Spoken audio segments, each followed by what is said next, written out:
Hello，大家好。咁今日咧就想同大家介紹下咧點樣使用呢一個Formula 啦按摩棒咧去鬆解我哋嘅背脊肌肉嘅。咁好多人可能長期坐喺 office 啦，或者咧成日都要企嘅時候咧，都會對佢哋嘅腰椎啦造成一個比較大嘅壓力啦。咁變相咧可能會時常會有腰痛嗰個困擾啦。咁我哋今日咧就會教一教大家點樣用呢一個按摩棒啦，去鬆解你嘅背脊肌肉嘅。咁而且咧鬆解咗背脊肌肉之外咧，其實唔單止係恢復咗你背脊肌肉嗰個筋膜嘅彈性啦，同埋水分啦，其實同時咧對我哋一啲即係肌肉嘅訓練咧，亦都非常之有幫助嘅。特別係有啲同學當佢練 core 嘅時候，練一啲腹部肌肉嘅同學嘅時候咧，好多時候個腹部肌肉咧其實係會揾唔到發力感嘅，咁好多時會用咗條腰去借力。咁咧我哋呢種叫代償性嘅肌肉啦，咁變咗呢個訓練出嚟個效果就冇咁好，所以今日咧就會教一教大家點樣用呢一個按摩棒啦，去令到我哋嗰個腰肌去放鬆，同時間咧亦都係提升我哋嗰個訓練嘅效果。OK，咁我哋而家咧就將條棒咧打橫擺，我哋會由呢個上背開始鬆起嘅。咁咧好簡單啦，你將自己條棒咧擺喺你個肩胛骨嘅下緣位置啦，即係我哋個上背嘅位置度。咁我哋瞓低向後。係啦，咁樣兩隻腳咧保持屈膝頭哥，雙手我哋抱住後尾枕就可以噶啦。然後咧，我哋將個心口向後延展，係拉伸開佢。然後你可以咧停喺呢個位置 keep 一陣間，係啊，保持一個咧呼吸啦。然後將自己嘅膊頭鎖骨舒展開佢，手踭咧拉開佢向兩邊，係盡情咧去將自己嘅心口咧打開佢，然後咧加深你嘅呼吸。係咁樣停落一陣間之後咧，你覺得都可以啦，咁你就可以呼氣嘅時候咧捲翻上嚟。係屈曲向前向上起，吸氣，我哋再次將個上身咧往後伸展開，呼氣時候捲翻上嚟，係啦，咁樣不停重複。你可以咧做大概1分鐘時間啦，或者做20至30次都可以嘅。咁呢一個咧有助於咧我哋去增加我哋個上背肌肉嗰個靈活性嘅，特別係胸椎段比較緊嘅同學咧，平時咧可能成日咧都係對住電腦啦。或者嘅個人咧係向前圓肩咁樣咧向前拱背啦，咁變相咧個後背肌肉係會相對比較緊啦，咁所以我哋通過呢一個方式咧去增加我哋胸椎嘅靈活性，去放鬆我哋嘅背脊肌肉。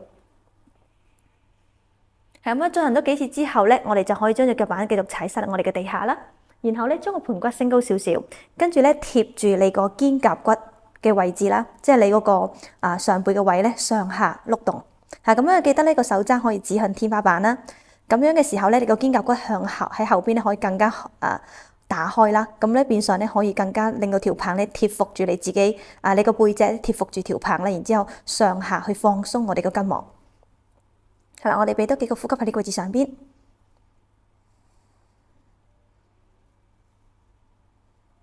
OK，然後我哋將個盤骨坐翻低向下邊，跟住咧我哋可以將條棒咧移去我哋嘅下一段。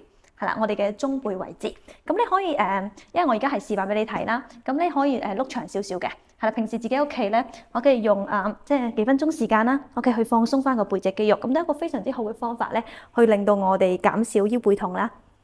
係啦，咁我哋今次咧係去到中間段啦，大概喺呢個胸口嘅正後方嘅位置，係咁一樣啦，雙手抱住後尾枕啦，個手踭大概去到你眼角嘅高度就可以啦，跟住我哋將個胸椎往後伸展開佢。呼氣嘅時候捲翻個上背上嚟，係啦，一路咁樣 OK 重複咧10至20次。係咁樣做嘅過程之中咧 ，OK 膊頭要放鬆啦，雙手咧 OK 托住你個後尾枕就可以噶啦。係其實個動作係好簡單嘅啫。咁呢啲基本嘅動作咧，其實你屋企咧只要有條按摩棒咧，其實都可以做到嘅。我哋重複多5個呼吸。咁你當平時保健咁樣去做咧，其實都唔錯嘅。所以咧，唔一定係話你有腰背痛咧先去做啦。你可以咧當平時咁樣去放鬆咧。如果睇緊電視嘅時候咧，其實都可以用呢啲時間咧去進行一個筋膜嘅放鬆啦。我哋俾多最後2個呼吸，然後捲翻個上背上嚟。OK， 一樣啦，將我哋嘅盤骨升高少少，離開個地面度。然後咧，我哋貼住我哋嘅中背位置，上下咁樣咧 OK 碌動。咁如果你初期開始用呢個風呼乸去放鬆嘅時候咧，個背脊可能相對比較緊咧，你會覺得有啲痛嘅。咁呢個都係個好正常嘅反應嚟嘅，因為咧當你個筋膜咧比較緊啦，佢欠缺彈性同水分嘅時候咧，你放落去放鬆嘅時候按壓嘅時候咧就會相對講偏痛。但係當你咧將嗰個筋膜放鬆咗之後咧，佢哋恢復翻彈性同水分之後咧，你就會發覺咧嗰種痛感係會減少噶啦。然後我哋坐翻低，跟住咧我哋可以坐翻起身。之後咧我哋就會進行咧下腰嗰個筋膜嘅放鬆。咁下腰嘅筋膜放鬆係有少少唔同嘅。咁我哋咧會將個人咧先平瞓低，然後咧將條棒咧擺落去你腰嘅正下方位置。咁咧記得下，同學有好多時啲同學咧可能會擺得太低。係啦，咁我哋就擺高少少，咁擺邊個位置咧？喺個肚臍嘅正下方位置，係你當個肚臍咧畫一條線啦，然後喺個正下方。咁咧，你將個人咧微微側少少，傾斜少少，大概可能30度到至40度向你嘅單邊啦。然後咧，你向邊邊咧就邊一隻腳蹬直。例如而家我係側向左邊，咁我就左腳蹬直，另一隻右腳咧就腳板踩住地下做一個支撐。跟住咧，你貼實好之後咧隻手可以放鬆，然後咧你就擺動個盤骨向左右兩邊咧咁樣去按壓佢。你會 feel 到自己咧我哋腰椎嗰個位置嘅豎直肌咧係有啲冤嘅。個豎直肌就係位於我哋自己嗰個條脊骨啦、旁側嗰個肌肉係啦。咁佢係屬於一個比較表層嘅肌肉嚟嘅。咁咧好多時啲人長期坐啦，或者企得耐之後咧，個豎直肌都會偏緊啦，同埋可能會痛嘅。咁所以咧，你可以通過呢種方式咧去將佢咧放翻鬆佢。係啦，咁我哋咧可以喺呢一度位置咧按壓大概咧1分鐘嘅時間都冇問題嘅。咁平時如果你相對比較緊啦，一日可以進行1-2次啦。咁跟住咧慢慢咧個筋膜鬆咗之後咧，你可以咧減少嗰個頻率嘅。咁而家咧就係按壓緊個腰方肌啦，嗰個豎直肌係我哋嘅豎直肌。跟住咧我哋會打側少少嘅，打側少少。再好似我哋側身瞓咁，但打斜多少少。咁呢個時候按壓嘅肌肉咧就有少少唔同啦，就係我哋嘅腰方肌位置啦，得唔得？OK，咁我哋咧係啦，個盤骨打斜多少少，然後貼落去，係啦，個人傾斜多啲，跟住咧翻轉頭挨翻落去背脊度，然後再打側啲向你係啦單邊傾斜，然後咁樣咧幅度大少少咁樣去左右擺動。你會發覺咧呢個腰方肌嘅位置咧，可能咧對大部分人嚟講咧都係更加痛嘅，因為腰方肌係比較深層少少嘅肌肉啦，比頭先個豎直肌。咁咧你會發覺咧可能係有啲忍唔住啦，又即係有啲同學係會相對嚟講係，如果條肌肉緊啲咧係會再痛啲嘅。咁初頭如果你真係太痛咧，你可以咧hold 一陣間啦可以選擇唔喐住。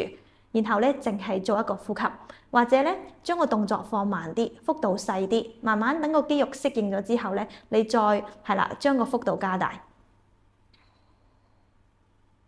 係啦，我哋停留多幾個呼吸喺呢個位置上邊，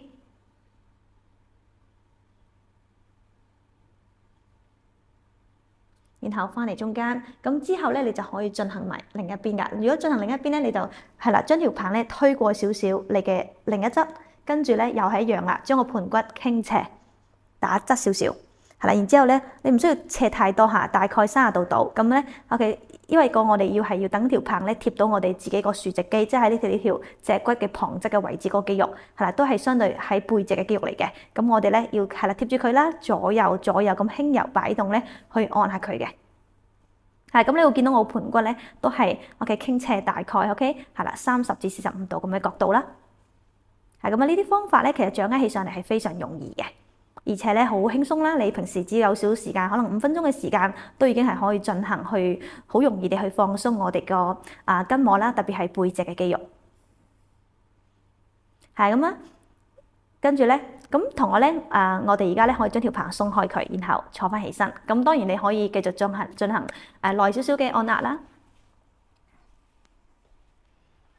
咁咧，我哋今次選擇嘅呢條棒咧，你見到佢個直徑咧都係比較細嘅。